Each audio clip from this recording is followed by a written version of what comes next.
Hello, my friend. Today I will tell you another long-forgotten legend. Close your eyes and let the magic transport you to Middle-earth. Our journey begins.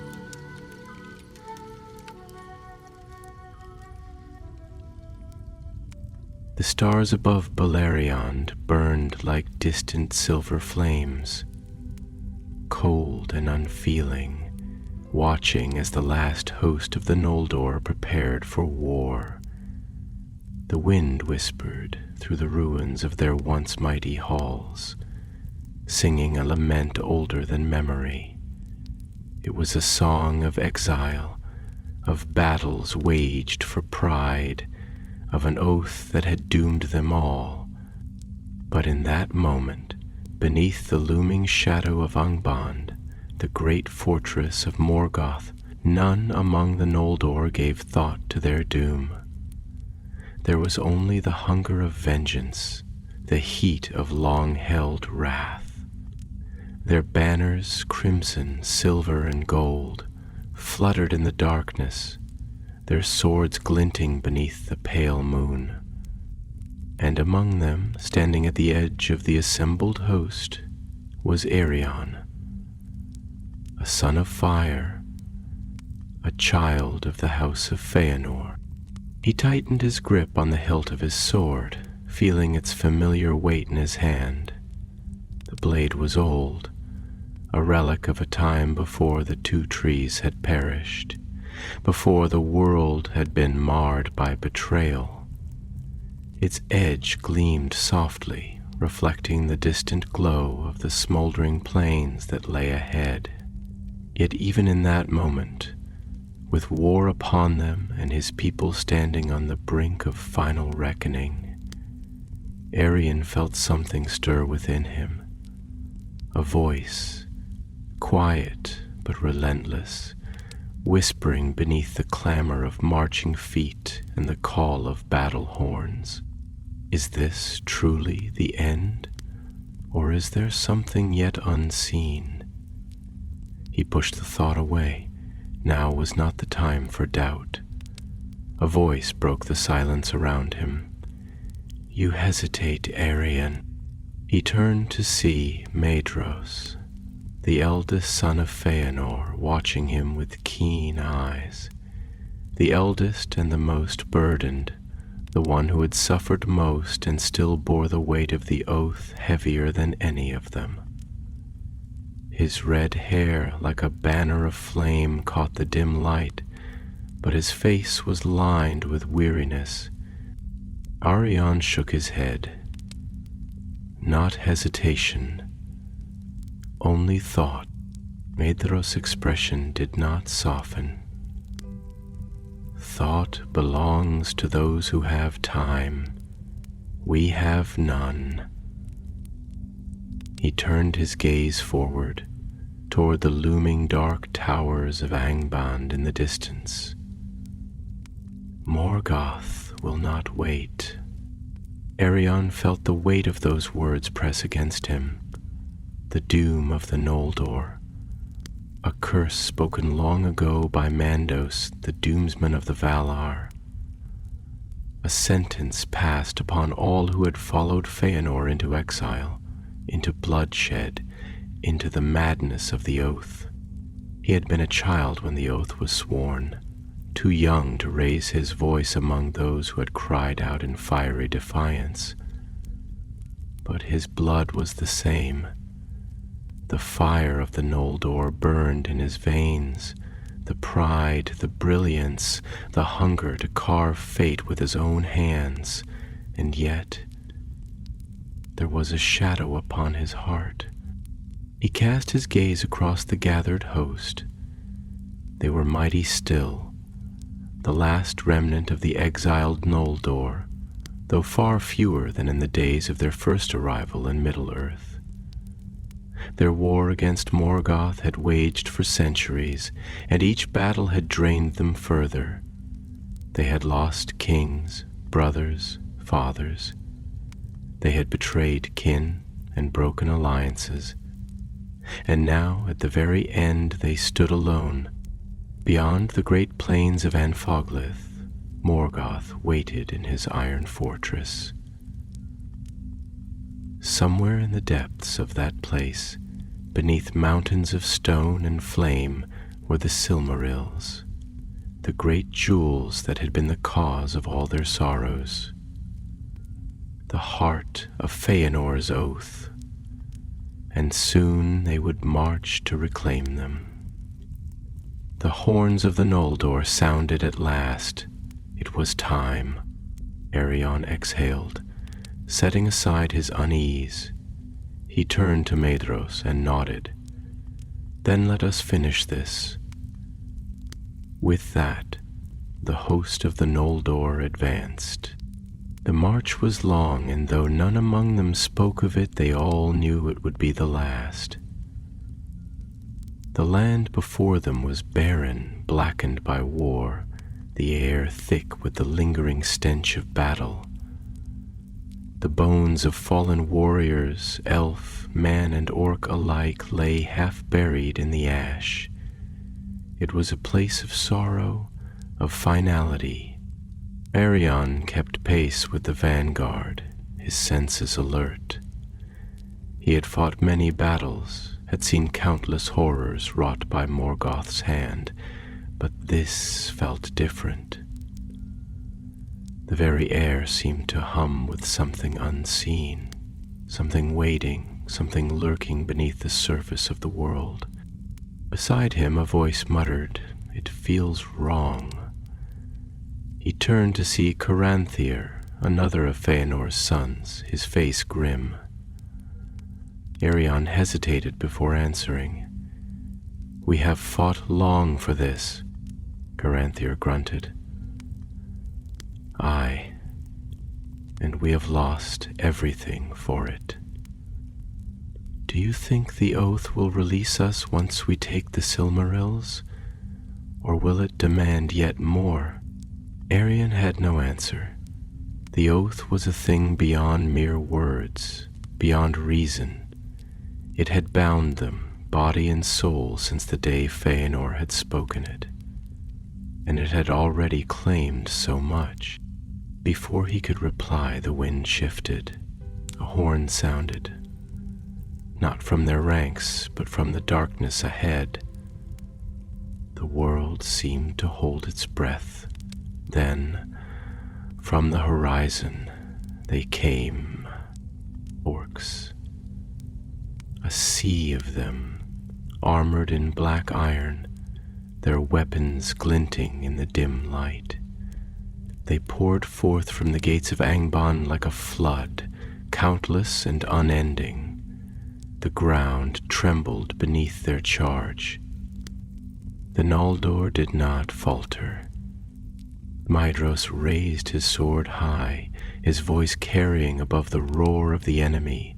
"For the blood of our fathers, for the Silmarils, forward!" And with that, the battle was joined.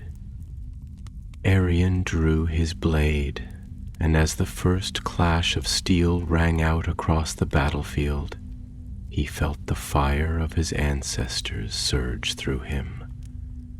His doubts, his fears, they were drowned beneath the call of war, the rhythm of battle. He moved like a shadow of old, cutting through the enemy with the grace of a storm. Yet even as he fought, even as the world burned around him, the whisper in his mind did not fade. Is this the end, or is there something yet unseen? The answer, it seemed, would come in blood. The night lay heavy upon the land, thick with the hush of impending doom, as though the very air dared not stir beneath the weight of unspoken fates. The sky, vast and starless, stretched above the battlefield like the vacant eyes of some distant god watching in silent judgment. From the heights of Angband, where Morgoth brooded unseen within his black fortress, a cold wind spilled forth, creeping like a whisper of malice over the plains of Enfauglith. It did not howl, nor did it wail. It moved like the unseen breath of something that had long since ceased to care, an indifferent force that touched all things with the same lifeless caress. The earth itself, battered and scorched by centuries of war, lay like a great beast in slumber, its skin broken and bleeding, its veins turned to rivers of dust. Arion stood amidst it all, his fingers tightening around the hilt of his sword, the leather-wrapped grip warm beneath his touch, as if it too carried the heat of some long burning fire within. The weight of the blade, so familiar, so accustomed to the shape of his hand, was like an extension of himself, a part of his body more constant than flesh and bone. Yet in this moment, as the horns of the Noldor called them to war, he could feel the pulse of his own heart against it, a rhythm that did not match the thunderous march of his kindred. It was slower, uncertain. Why then did his soul not burn as theirs did? Why at the eve of battle did he feel not the white-hot rage of vengeance, but a strange and creeping coldness? To fight was simple. To raise his sword against the creatures of Morgoth was instinct, an act he had performed 1,000 times before without thought, without hesitation, without question. Yet now, as he gazed upon the host of his people, their banners trembling like tongues of flame in the restless wind, he found himself lingering upon the expressions they wore. The fire in their eyes, the taut determination in their lips, the rigid way they carried themselves, as though they were not merely warriors marching to battle, but shades fulfilling some ancient sentence cast upon them long ago. He turned his gaze to Maedhros, who stood at the head of the host, his scarred face set in grim resolve, his lone hand steady upon the reins of his mount. There was something about him that had always unsettled Arion. Not in the way that the other sons of Feanor did, with their unrelenting tempers and their tempestuous spirits, but in the way that his silence carried a depth that could not be fathomed. It was as if Maedhros had already walked into the abyss and returned, though what part of him had come back was uncertain. Perhaps, Arion thought, he no longer fears the abyss at all. Perhaps he welcomes it. "You are quiet, Arion," Maedhros said without turning. His voice, though even, carried the weight of years, the echo of something neither living nor dead. And in these times, quiet men are either wise or lost.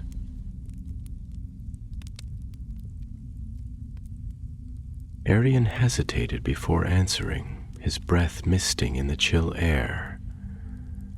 "I was thinking of the oath," he admitted, and the words felt heavier than they should have, as if speaking them aloud only gave them more power. "And what it has made of us." Maedhros exhaled, long and slow, his gaze fixed upon the distant towers of Angband. "The oath is not something that made us. It is something we made, and that is why it binds us so tightly." His tone was measured, but there was something beneath it, something that could not be stripped away by reason alone. When my father spoke those words, they did not merely pass into the wind. They became stone. They became iron. They became the very marrow of our bones. We could no more be free of them than we could be free of our own blood. Arion frowned, the unease in his chest growing.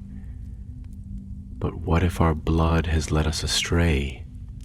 What if the very thing that binds us is the thing that is killing us? For the first time, Maedhros turned to look at him fully, and in his eyes there was something raw, something that had not been dulled by time, nor tempered by the countless battles they had waged. Then, what would you do, Arion?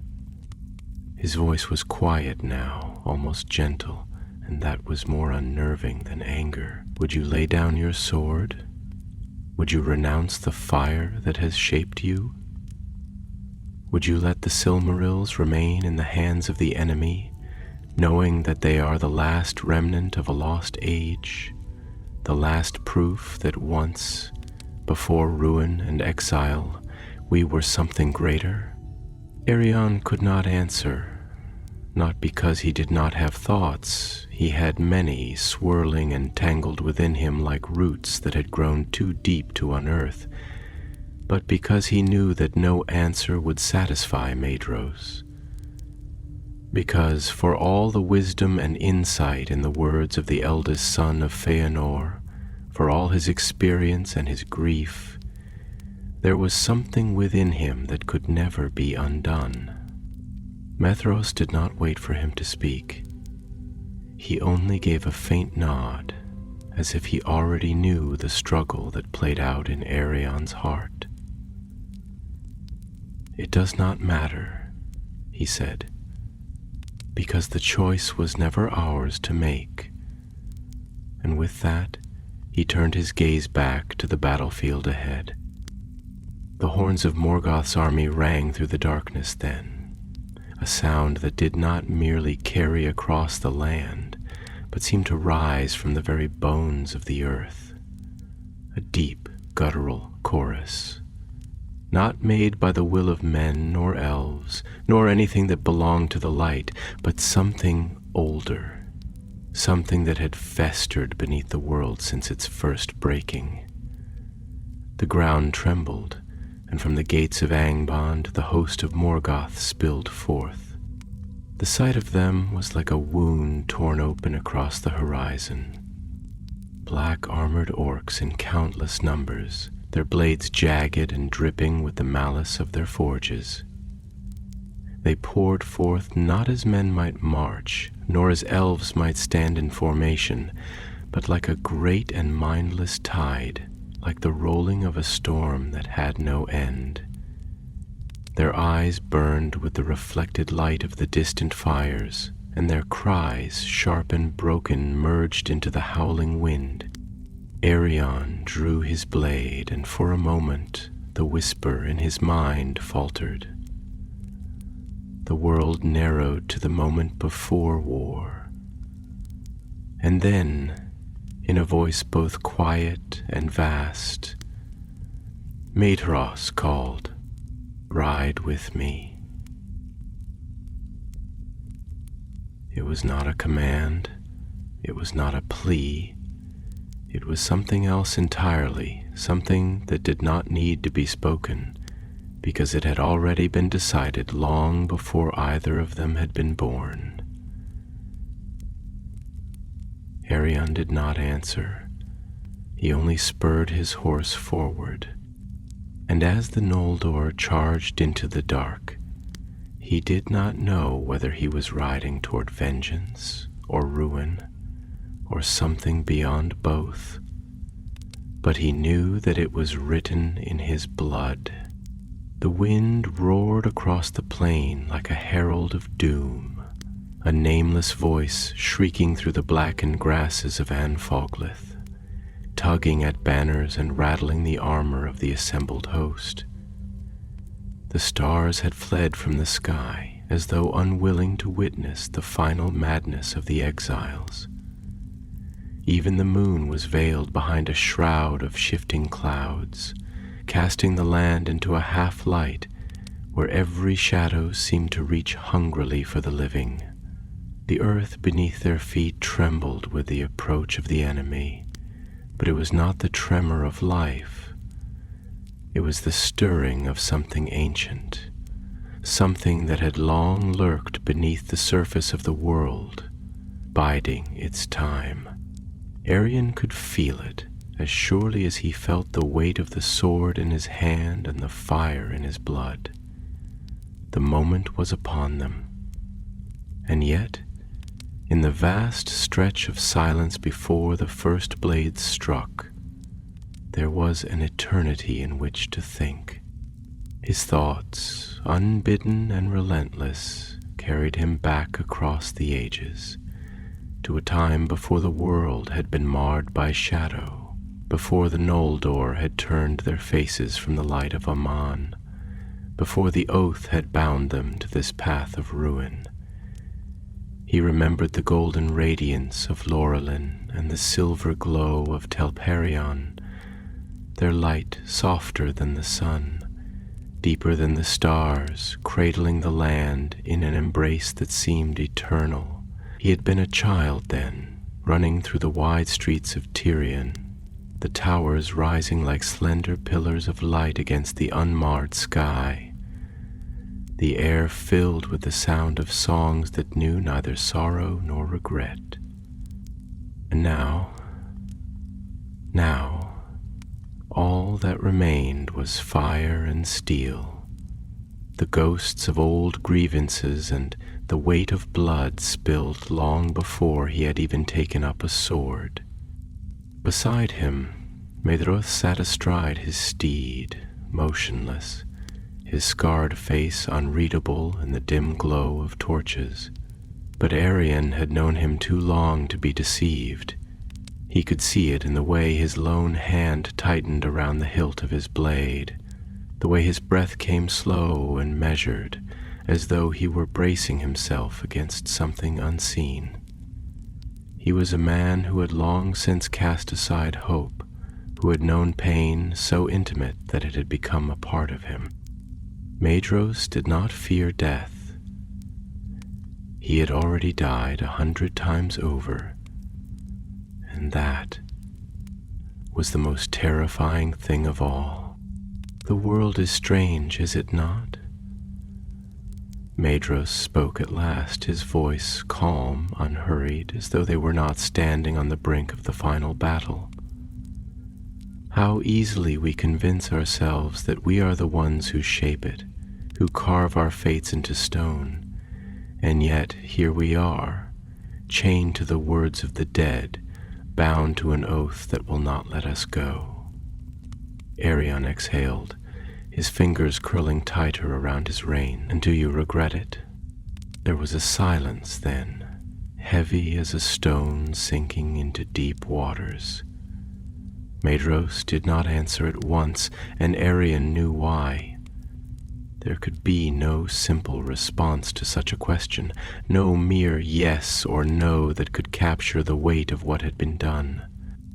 At last, Maedhros turned his gaze upon him, and for a fleeting moment there was something in his eyes that Arion had never seen before, not the fire of determination, nor the cold resolve of duty, but something rawer, something that was almost human.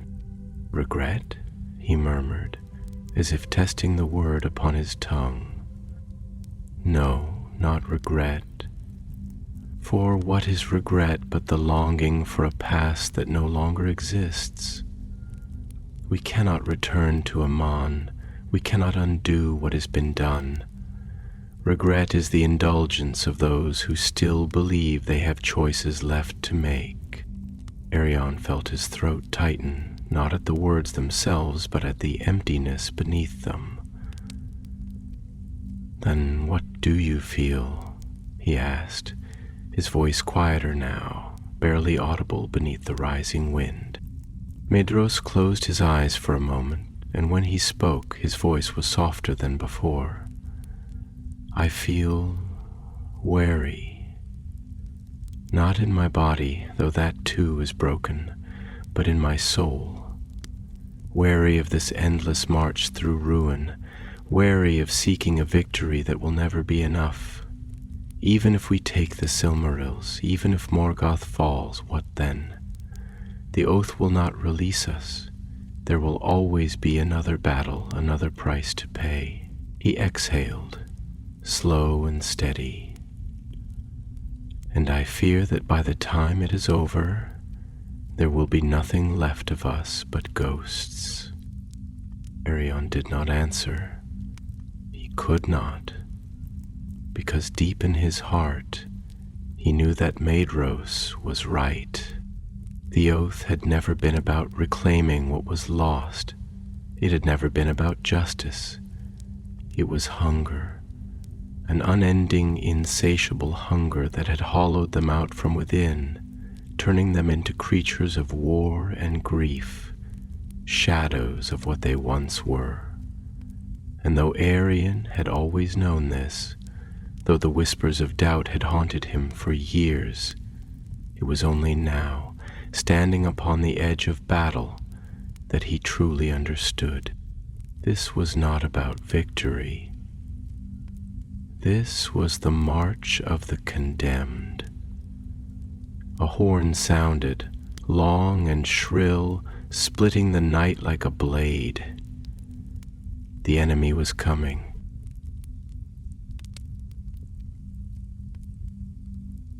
Arion turned his gaze forward toward the tide of orcs and fell beasts pouring from the black gates of Angband, their eyes burning with malice, their voices raised in guttural war cries. The sky above them flickered with distant fires, as if the heavens themselves had been set alight. He felt his heart beat steady, the cold certainty settling in his bones. There was no turning back now. There never had been. Maedhros lifted his sword high, his lone hand steady, his voice carrying above the roar of the wind. "For the Silmarils!" And the Noldor surged forward. Arion spurred his horse into motion, his blade gleaming as he plunged into the chaos of battle, the clash of steel and the screams of the dying rising all around him. The world became a blur of fire and blood, and for a moment, just a moment, he forgot everything. He forgot the whispers of doubt. He forgot the weight of history pressing upon his shoulders. He forgot the knowledge that this war would never end, that even in victory, the oath would demand more. For in the heart of battle there was no past, no future, only the moment, and in that moment he was nothing but a sword in the hand of fate. The sky above Anfoglith had been stripped of its color, left to hang empty and black, as though the heavens themselves had recoiled from the carnage below. No stars blinked through the shrouded clouds. No trace of light remained to bear witness to what was unfolding upon the scorched, sundered earth. The battlefield, once a great and living plain, now lay broken beneath the weight of countless feet, the air thick with the acrid scent of iron and fire, mingling with the coppery sting of fresh spilled blood.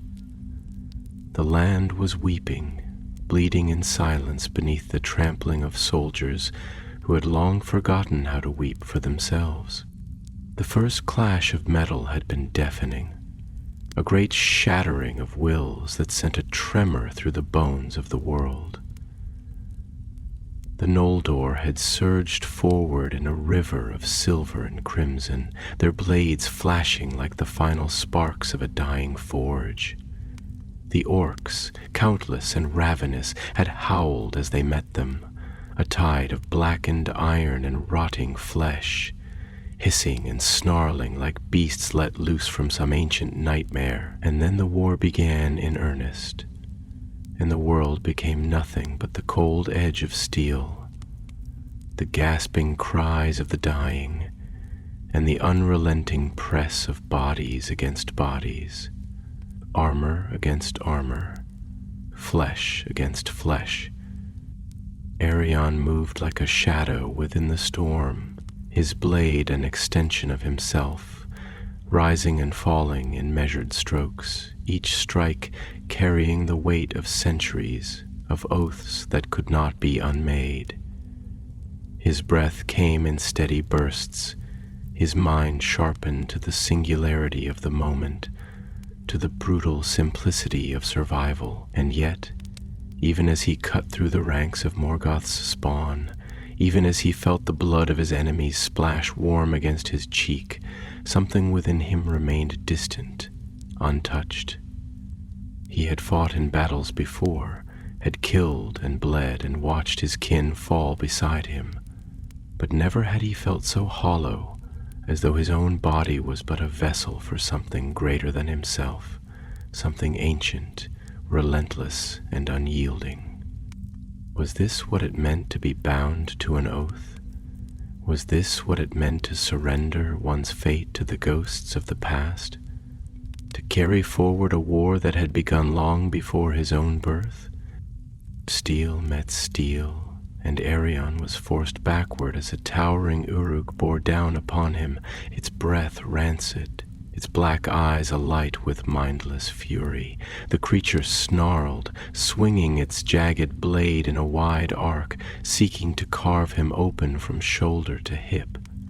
He twisted away, feeling the wind of the blow graze past him, and in the same motion he drove his sword upward, piercing through the creature's throat.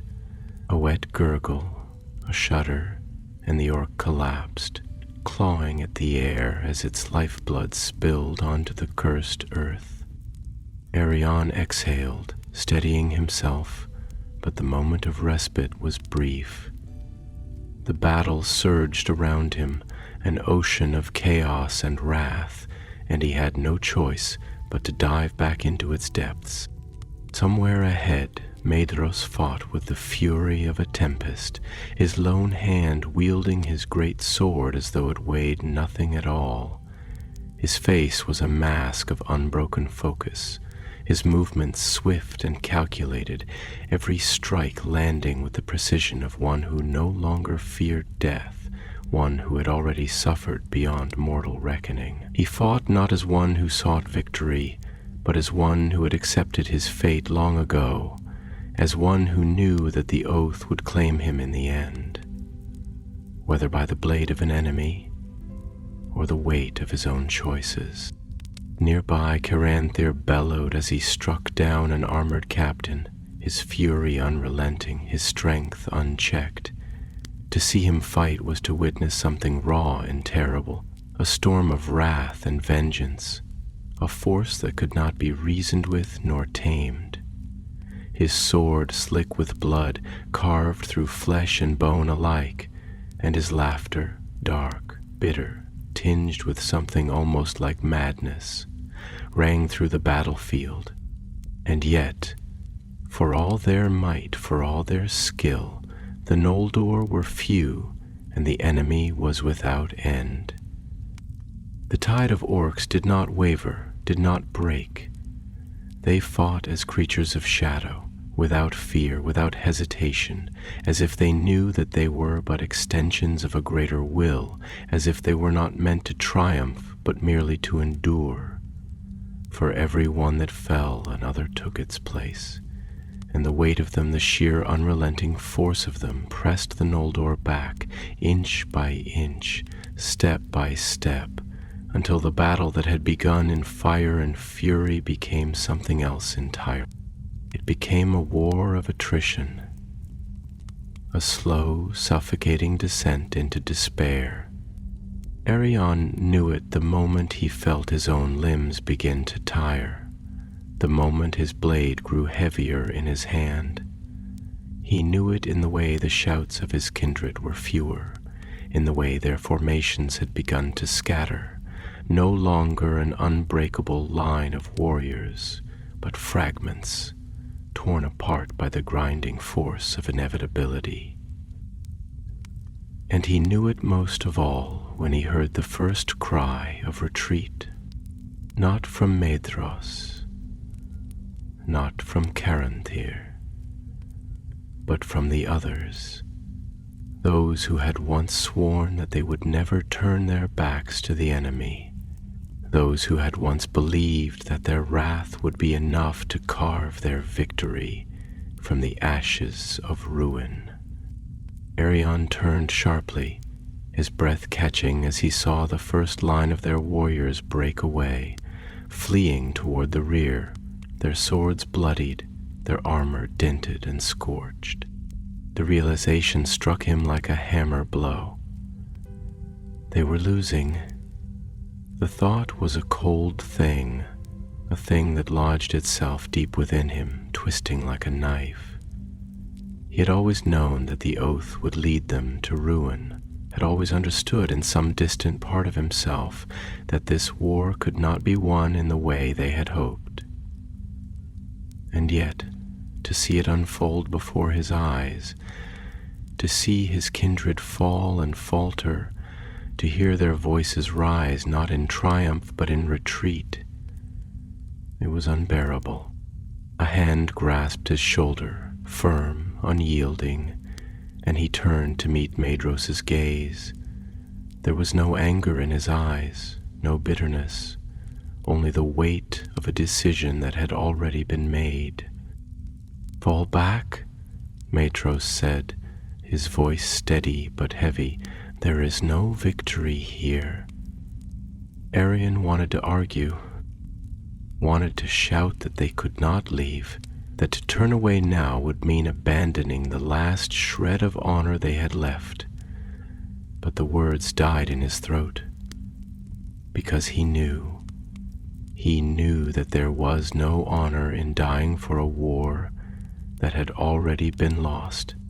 And so, without another word, he turned, following Maedhros as the remnants of the Noldor began their retreat, leaving behind the dead, the fallen, and the shattered dreams of their fathers. And as he ran, as the weight of the oath pressed ever heavier upon him, he could not help but wonder, had they ever truly been free, or had they been bound to this fate from the very beginning? The retreat was no orderly withdrawal, no calculated regrouping of forces to fight another day. It was a thing of desperation, of exhaustion, of grim-faced warriors dragging themselves through the ruinous wastelands of Anfoglith, the ashes of their shattered hopes clinging to their cloaks like the remnants of an old dream.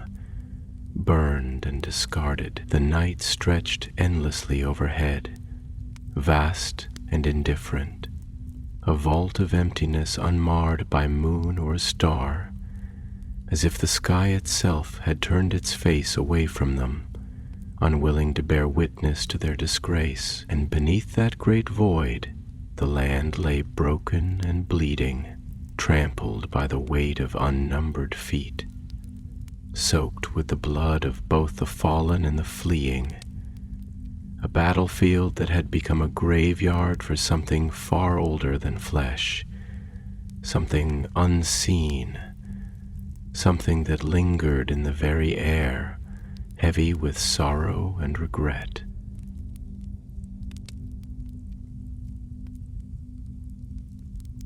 Arion ran, his breath coming in sharp, shallow bursts, each step a struggle against the weariness that clung to him like a second skin. His sword was still in his hand, slick with the blood of orcs and beasts and things that had no name. But it felt heavier than before, as though it too understood the futility of what they had done. Around him, the host of the Noldor, what little remained of it, moved in ragged formation, their once proud banners torn and tattered, their armor dented, their faces pale with something far worse than mere fatigue. They had not expected victory, not truly, not in the way that mortals might expect it, as a thing to be won, a goal to be reached. No, they had known from the start that the war against Morgoth was not a war that could be won in the simple manner of men's conflicts, with lines drawn and treaties signed, with kingdoms exchanged and borders redrawn. They had known, deep in the marrow of their bones, that this war was something else entirely, a thing of doom, of fate, of a reckoning long foretold. And yet, for all their wisdom, for all their foresight, they had not been prepared for this, for the slow, creeping realization that they were not only losing a battle, but that they had already lost themselves. Somewhere ahead, Maedhros rode in silence, his lone hand clutching the reins of his steed, his back straight, his face unreadable. He did not look back, did not pause, did not falter, and yet Arion knew. He knew that beneath that unshaken exterior, beneath the iron will that had carried him through suffering beyond reckoning, something had fractured.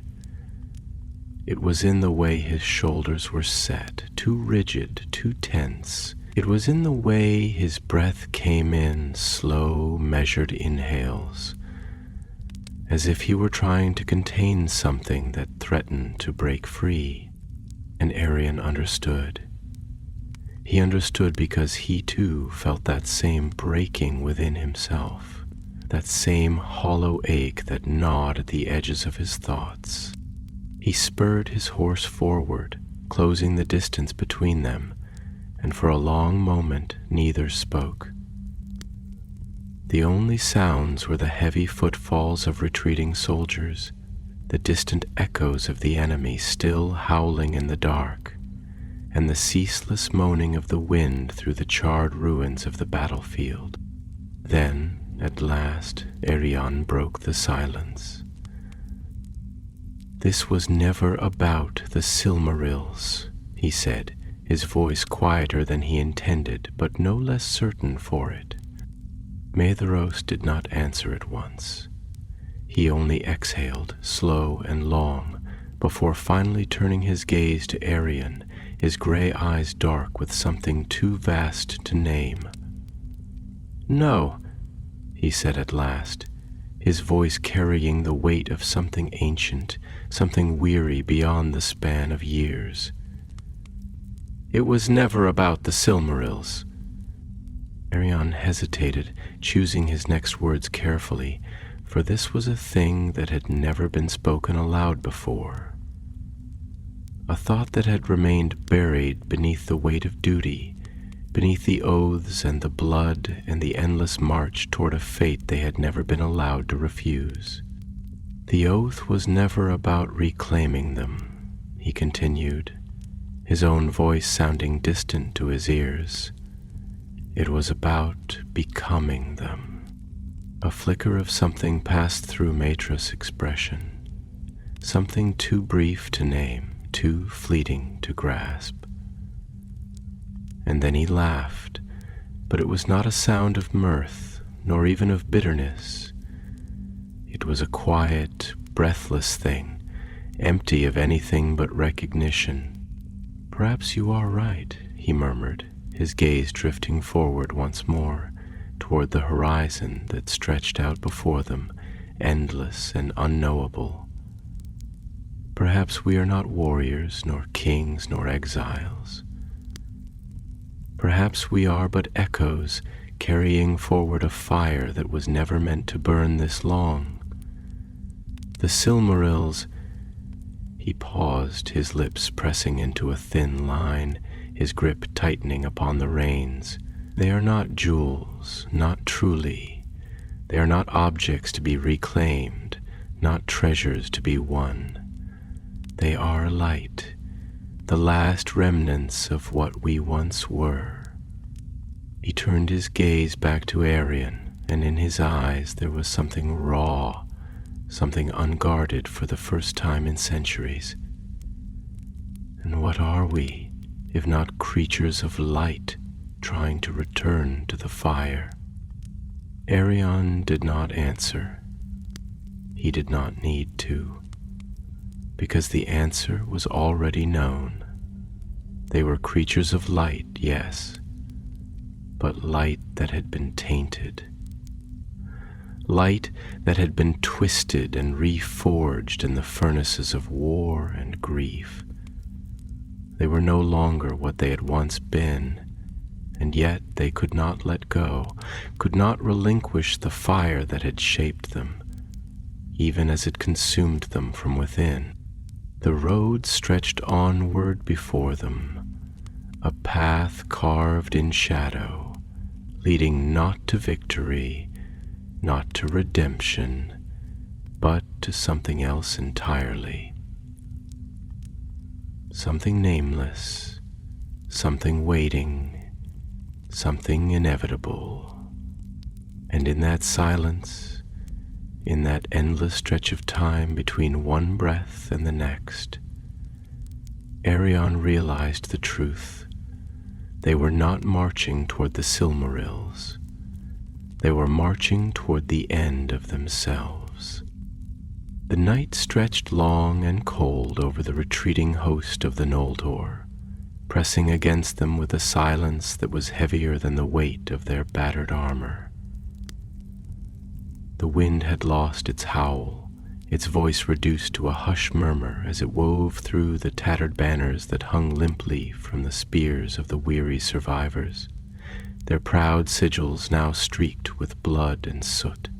The once burning plains of Anfauglith lay behind them, a charred expanse of ruin stretching into the black horizon, its desolation a graveyard for the dreams that had driven them forward. And yet, despite the distant howls of the scattered remnants of Morgoth's horde, despite the thick stench of war that clung to their cloaks, it was not fear that filled the hearts of the Noldor that night. It was something colder, something deeper, the knowledge of loss, the certainty of it. Arion rode in silence, his hands loose upon the reins, his mind drifting between exhaustion and thought, neither fully grounded in the moment, nor entirely lost within himself. His body ached, his limbs heavy with the weight of battle, but it was not the weariness of flesh that troubled him. It was the weariness of something far more fundamental, something woven into the fabric of his soul. A quiet and persistent whisper that told him again and again that they had never truly been fighting for victory, that victory had never been within their grasp, not since the moment the oath had been spoken, not since the day they had turned their backs on the light of Aman and marched willingly into exile. How long had it taken him to understand this? Had the truth always been there, lurking beneath the surface of his thoughts, waiting for him to see it? Or had it only taken root now, in the wake of their latest failure, in the silence that followed their retreat? Ahead, Maedhros rode with his usual unshaken composure, his lone hand steady upon the reins, his face unreadable in the dim starlight.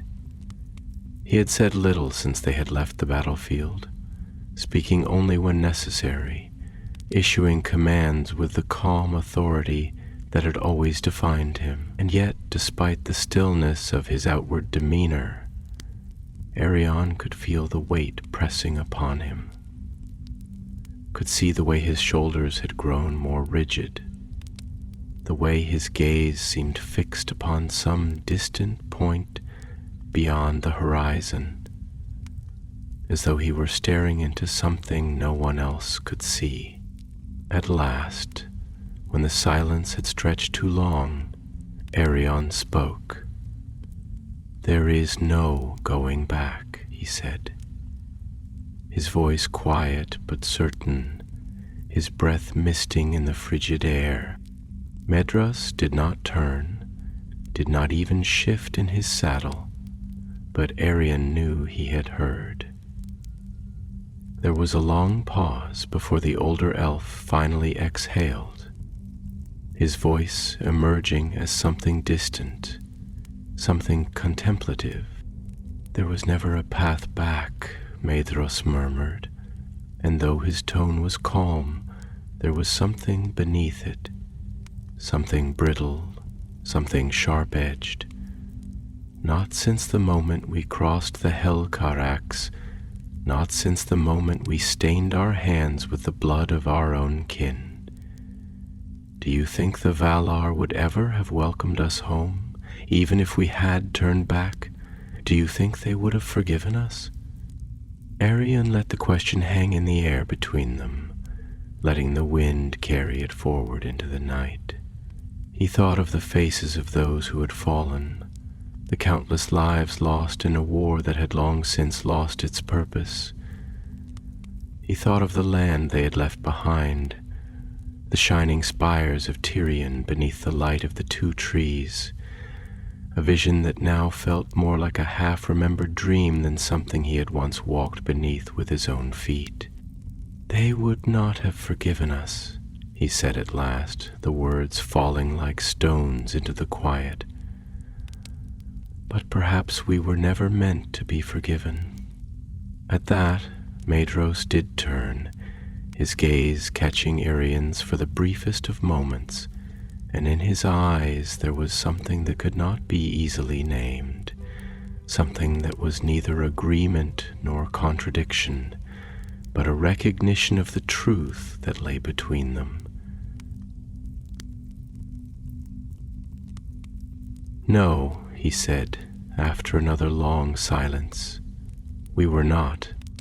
They rode on, the wind curling around them like a specter of some unseen fate, whispering through the hollow spaces left in their hearts. And though neither spoke for a long while, there was no need. The road before them stretched onward into shadow, and they would walk it, whether by choice or by the will of something greater than themselves. At last, after what felt like an age, Maedhros spoke again. "You understand now, don't you?" His voice was quieter than before, almost lost beneath the shifting air. What this was always leading to, what the oath was always meant to do to us.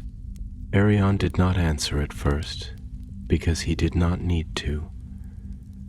The answer had already settled in his chest, a weight he had carried for longer than he had realized. "Yes," he murmured, "I understand." And for the first time in his life, he truly did. The night had begun its slow retreat before them, though no dawn had yet broken. No silver light had crested the far horizon, only a paler shade of darkness creeping along the edges of the sky, as if even the sun hesitated to rise upon such a world as this. The air had grown colder still, though it was not the crispness of winter, nor the biting chill of the Helcarax, which had once swallowed so many of their kin. This cold was something different. It was the emptiness of a land abandoned by its own spirit, the breathless quiet of a world that had lost too much, where even the wind carried no true voice, only the hollow echoes of what had once been. The Noldor rode through the lifeless expanse, their movements slow, their figures reduced to shifting shadows in the dim light, like specters lost upon some forgotten road. The clangor of battle had long since faded behind them, and in its place there was only the silence of exhaustion, the heavy stillness of men who had given everything, yet found themselves with nothing in return. Their armor bore the marks of war, their cloaks tattered, their blades dulled not by use alone, but by the weight of what they had done, what they had failed to do. Arion did not know how long they had been riding, nor did he care to measure it. Time had become something distant, something without meaning. The road stretched before them in endless uncertainty, leading not to safety, not to rest, but only to the next battle, the next sacrifice, the next moment where they would be called upon to spill blood in the name of something they no longer believed in. And yet they pressed forward as they always had, as they always would, because the oath had bound them to this course, and there was no path that led away from it. The sky had begun to lighten further, a dull gray creeping through the lingering blackness, when Maedhros slowed his mount, drawing a breath that seemed to settle deep into his bones before he spoke. "We must decide," he said, his voice quiet, measured, as though he had already turned the choice over in his mind 1,000 times, "where we go from here, and what we will become." Arion rode beside him, though for a moment he did not answer. He only watched the horizon, the endless stretch of barren land that seemed to mock them with its vastness. At last he exhaled, his breath leaving him like a whisper of something unseen, something uncertain. "What is left for us to become?" he asked, his tone neither bitter nor resigned, but something quieter, something more contemplative. "We are exiles, oath breakers, even as we uphold it. We are warriors without a war, for there is no true war to be won. The Silmarils." He hesitated, the word itself feeling heavy upon his tongue. "They will not grant us peace. They will not restore what we have lost. Even if we reclaim them, even if we hold them in our hands, what then? The oath will not be satisfied. It will never be satisfied, and we—" Maedhros turned his gaze upon him then, and in his eyes there was something unreadable, something that had not been there before. It was not anger, nor frustration, nor even sorrow. It was understanding. "You see it now," he murmured, and though his voice was calm, there was something beneath it, something heavy, something that had been buried for too long. "You see what I have known for years. There is no end to this. There never was." He exhaled slowly, his lone hand tightening upon the reins, his posture straight despite the weariness in his limbs. "And yet, we must go on."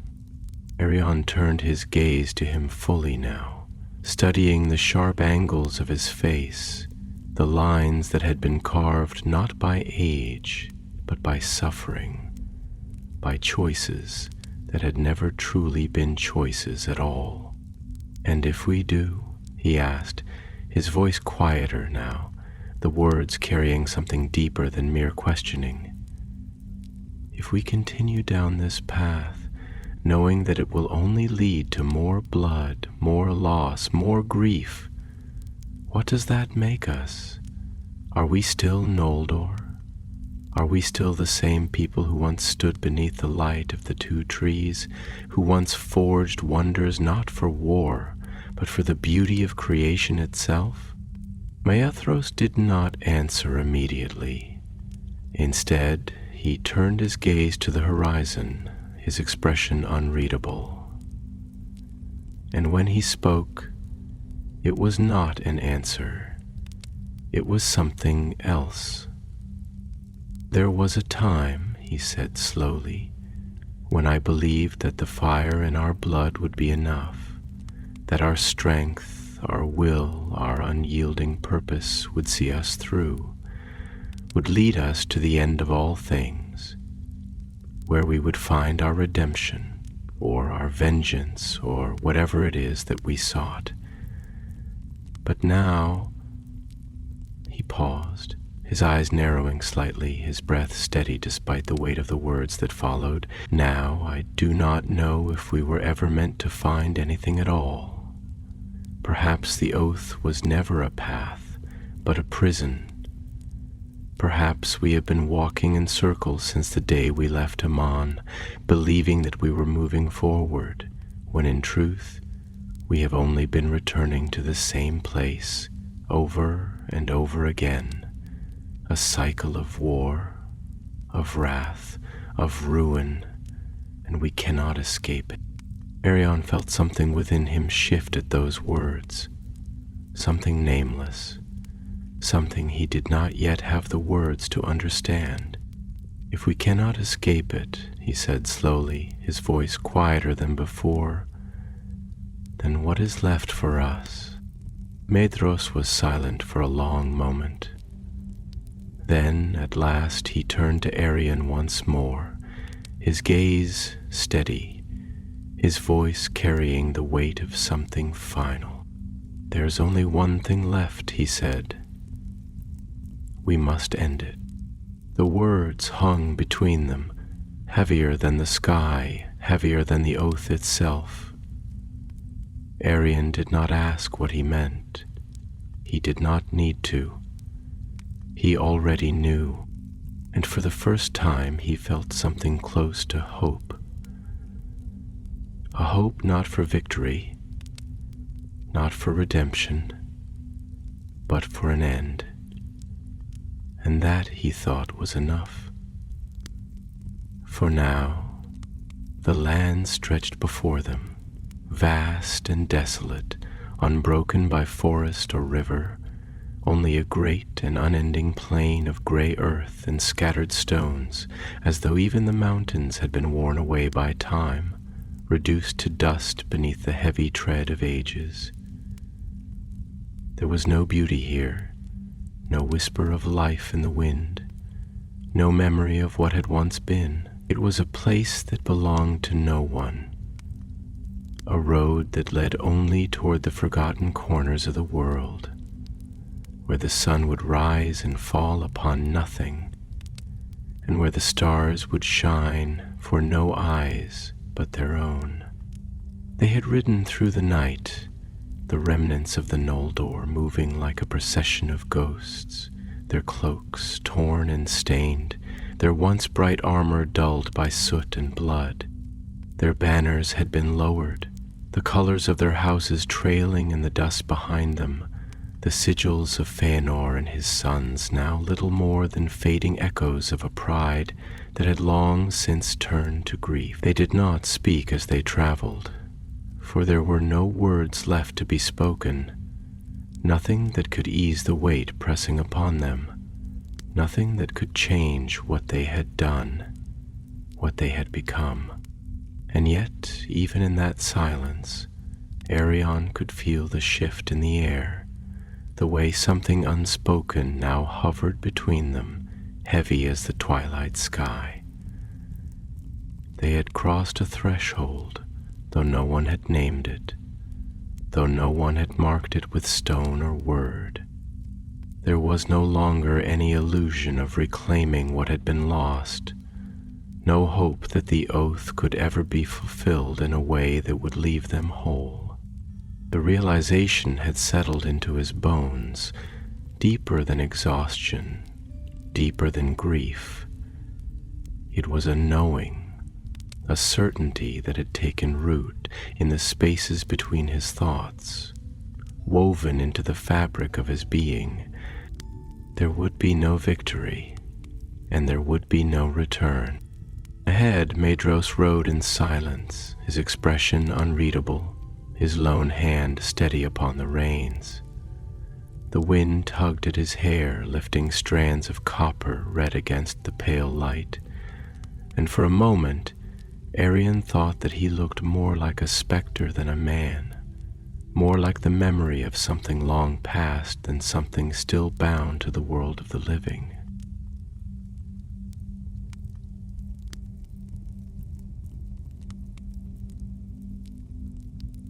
They rode until the sky began to pale, the first traces of dawn creeping into the east, though the light brought no warmth, no comfort.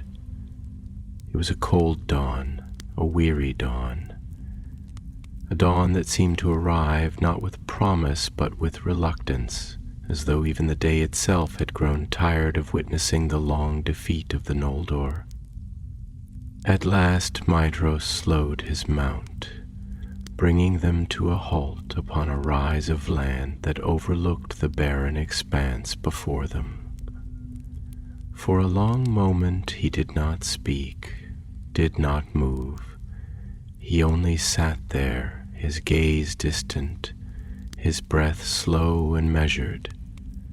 Then, without turning, he spoke. "It is not enough to understand," he said, his voice quiet, though there was no uncertainty in it, no hesitation. "It is not enough to see the path before us, to know that it leads only to ruin. We must act." Arion did not answer at once. He only watched the horizon, the vast emptiness that stretched before them, and let the weight of the words settle within him. He had known that this moment would come, had felt it drawing nearer with every step, with every breath, and yet, now that it was here, he found himself hesitating, not from fear, not from doubt, but from something deeper, something harder to name. "To act," he said at last, his voice low, his thoughts shaping themselves into words with deliberate care. "And to what end?" Maedhros exhaled slowly, and when he turned to meet Arion's gaze, there was no fire in his eyes, no trace of the fury that had once driven him forward, only something colder, something carved from the quiet resolve of a man who had already decided his fate. "The end," he said, "the only end that is left to us." Arion's fingers tightened upon the reins, though he did not look away. "You would have us destroy the Silmarils." It was not a question. Maedhros did not look away. "They will never be ours," he said, his voice softer now, but no less certain. "Not truly, not in the way that my father believed they could be. He thought that they belonged to us, that they were our birthright, that they could be reclaimed. But the truth is, they do not belong to anyone. Not anymore. Not after what has been done, after what has been lost. They are beyond us now, beyond the reach of any hand that would seek to claim them. And yet, as long as they remain, as long as they still exist in the world, the oath will not release us. It will bind us to this path forever, until we are all dust, until there is nothing left of our people but whispers in the dark." Arion felt something shift within him then, something cold and vast, something that had no name. He had known this truth for some time now, had felt it lurking beneath the surface of his thoughts, waiting to be spoken, and yet to hear it aloud, to hear Maedhros say it without hesitation, without doubt. It was like standing upon the edge of a great precipice, looking down into the depths of the unknown. "And if we do this," he said, his voice quieter than before, though it did not waver, "then what are we? What are we without the oath, without the purpose that has defined us for so long? Do we even know how to exist beyond it?" For the first time, Maedhros hesitated. His gaze dropped slightly, his expression shifting, not with doubt, but with something harder to name, something close to sorrow. "I do not know," he admitted, and the honesty of it struck Arion like a blade. "I have spent so long chasing this fire, so long walking this road, that I do not remember what lies beyond it. But I do know this: if we do not end it, it will end us. One by one we will be consumed by it until there is nothing left of the Noldor, nothing left of my father's house, nothing left of anything that once mattered. We have lost too much already. I will not see us lose everything." Arion exhaled slowly, feeling the weight of the moment press upon him, the finality of what was being decided here in the pale light of dawn upon the empty road. For so long they had lived beneath the shadow of the oath, had shaped themselves in its fire, had carried its weight upon their backs, as though it were the very foundation of their existence. But now, at last, they had reached the end of that road, and for the first time in his life, Arion felt the faintest whisper of something he had not known in years, the possibility of freedom. The wind stirred listlessly across the barren land, threading through the tattered cloaks of the Noldor as they stood upon the rise, their weary figures silhouetted against the pallid glow of a reluctant dawn. The sky above them was vast and empty, a great expanse of gray stretching toward the edges of the world, where the horizon itself seemed to waver, uncertain, unmoored. There was no song in the air, no whisper of bird song nor rustling of leaves. Only the quiet, the endless quiet, as if the land itself had ceased to breathe in the wake of all that had been lost. Arion felt the weight of the moment press upon him like an unseen hand, slow and inexorable, a pressure not upon his body, but upon something deeper, something beneath flesh and bone. They had come to the end of the road, and yet the path before them was darker than any they had walked before, not because it was unknown, but because it was final. For all their battles, for all their grief, they had never truly understood the meaning of an ending. Not until now. Not until they stood upon the threshold of it, with the last embers of their purpose flickering in the wind. He turned his gaze toward Maedhros, who stood silent at his side, his lone hand resting upon the hilt of his sword, though there was no battle left to fight, no enemy left to strike down. The wind caught in his hair, lifting the strands of deep red like fading embers. And for the first time, Arion thought he looked old, not in the way that mortals did, not in the way that years weighed upon the flesh, but in the way that sorrow etched itself into the soul, leaving behind something that could never be fully healed.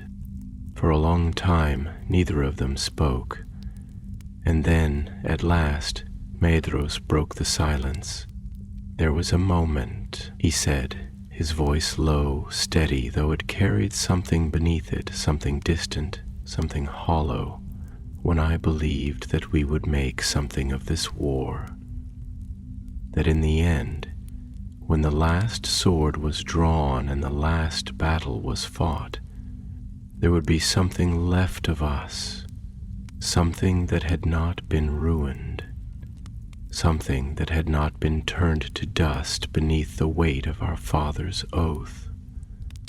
But now, standing here, I see it clearly. We have not won. We have not even fought for victory. We have fought only to exist long enough to reach this moment.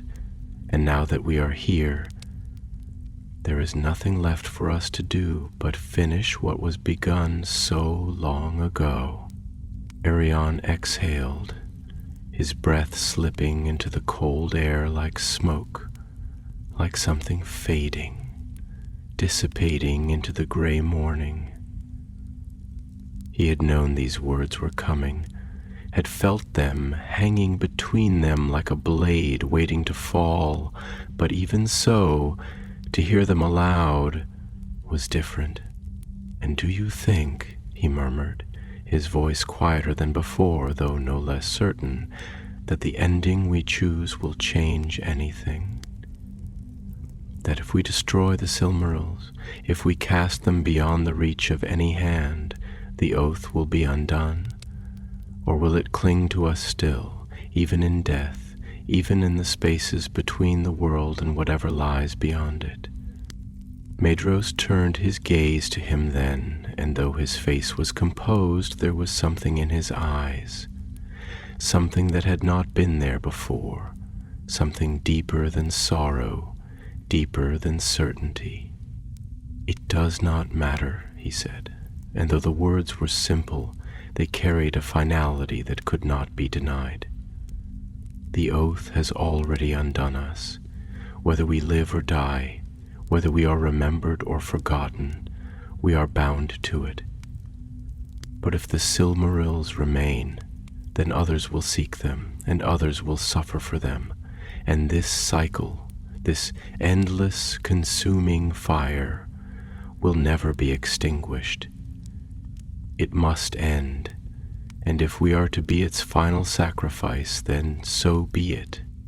Arion closed his eyes for a moment, the weight of the words settling upon him, deep and unshakable.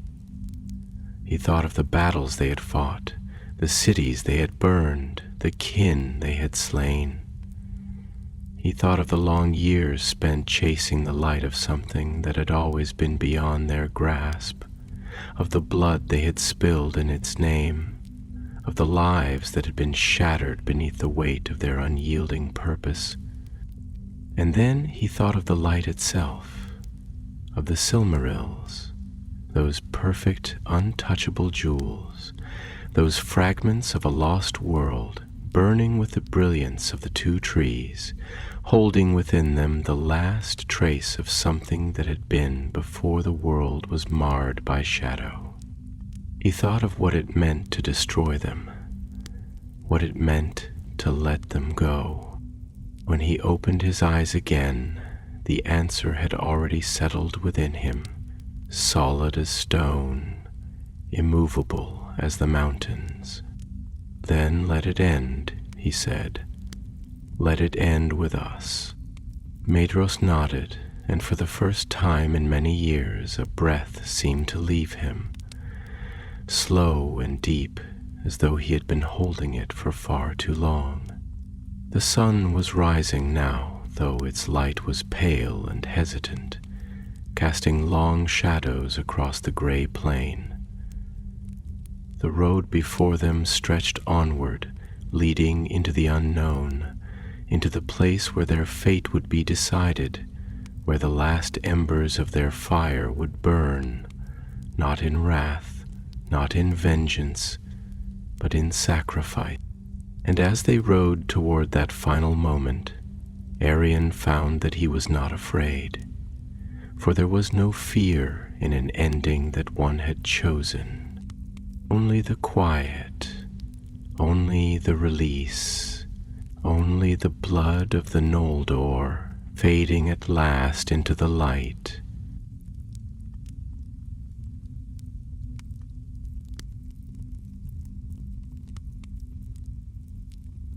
Thorin stood before it, his hands resting upon the iron edge of the great anvil, his fingers tracing the grooves worn into its surface by centuries of toil. The heat of the growing fire warmed his skin, not harshly, not with the searing bite of dragon flame, but with something steadier, something ancient. He had seen fire in many forms. He had seen it consume the great halls of his people, had watched it dance in the eyes of a dragon that took everything from them. He had seen it rise in battle, had felt its fury in the clash of steel, had carried it within himself in the long, bitter years of exile. But this fire was different. This was not destruction. This was creation. The chamber had begun to breathe again.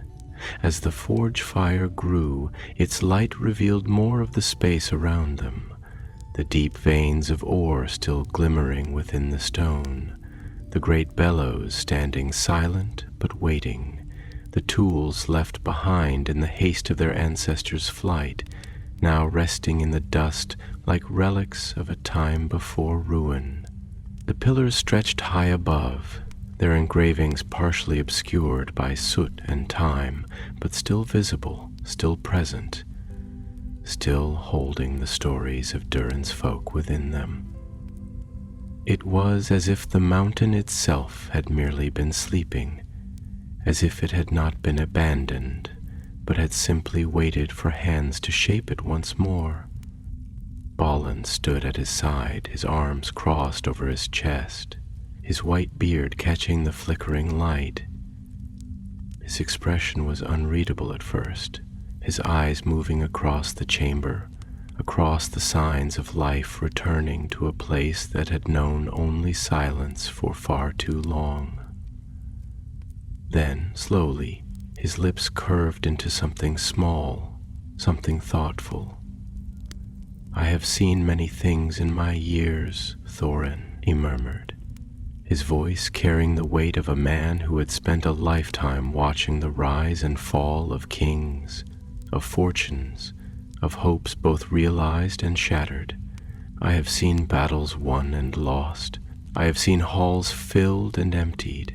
I have seen oaths sworn in fire and broken in blood. But this is something I did not think I would see again." He turned his gaze to Thorin then, and there was something else in his eyes. Not just pride, not just wisdom, but something deeper, relief. Thorin exhaled, slow and steady, his hands tightening against the anvil before he pushed himself upright, the heat of the forge casting long shadows behind him. "I have spent my life chasing the past," he said, his voice quieter now, though no less firm. "I have fought to reclaim what was taken, to restore what was lost, to rebuild what was destroyed. But I have come to understand, Balin, that a king cannot rule a memory. A mountain cannot be held in the past. If we are to call Erebor our home once more, then it must be made anew, not as it was, but as it should be." Balin nodded slowly, his fingers tracing the edge of his belt, his eyes flickering to the forge as it continued to grow, as the flames licked hungrily at the waiting iron, as the bellows stirred for the first time in years, sending a fresh gust of air into the coals. "Then you have learned what it truly means to be a king, Thorin." Thorin turned toward him, his brow furrowing slightly. "Have I?" Balin smiled faintly, though there was something knowing in the way his eyes gleamed beneath the firelight. "A king who rules from a throne alone will never truly know his kingdom. A king who stands apart, who looks only to the past, who seeks only to reclaim what was instead of shaping what will be.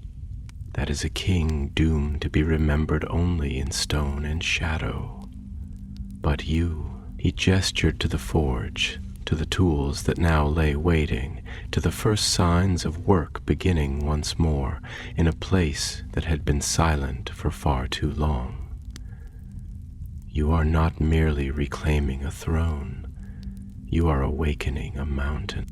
Thorin said nothing for a long moment, only letting the words settle, letting the truth of them take root within him. He had never thought of it that way before. He had always seen Erebor as something to be fought for, something to be won.